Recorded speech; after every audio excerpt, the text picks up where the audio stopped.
ఇది reception next day 16 రోజుల పండగ అమ్మాయి వాళ్ళ ఇంటి దగ్గర. అంటే 16 రోజుల పండగ అంటే ఏంటంటే మనం అమ్మాయికి పెళ్ళిలో పసుపు తాడు అది కడతాం కదా, పుస్తే కడితే ఇప్పుడు 16 రోజుల పండగ నాడు నల్ల పూసలు అవన్నీ కుట్టి మనం వేస్తామన్నమాట బంగారు చైన్కి. దాన్ని 16 రోజుల పండగ అని అంటాం కదా.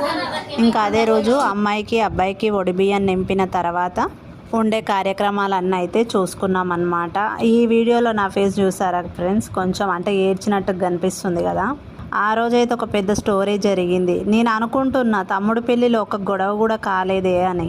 అంటే పెళ్ళిళ్ళు అంటేనే కంపల్సరీ ఒక గొడవైనా అవుతుంది ఫ్రెండ్స్. నేను ఎంతమంది పెళ్ళిలో చూసినా అంటే 90% పెళ్ళిళ్ళల్లో గొడవలు జరగడం చూసిన, మా దాంట్లో ఇంకా జరగలేదే కూల్గా అవుతుంది అనుకున్నానా, మొత్తానికైతే గొడవ అయ్యిందనమాట. నా తమ్ముడు తరపున నేను స్టాండ్ తీసుకున్నందుకు ఇంకా అలాగ అయిందనమాట. దాని ఫలితం ఇది.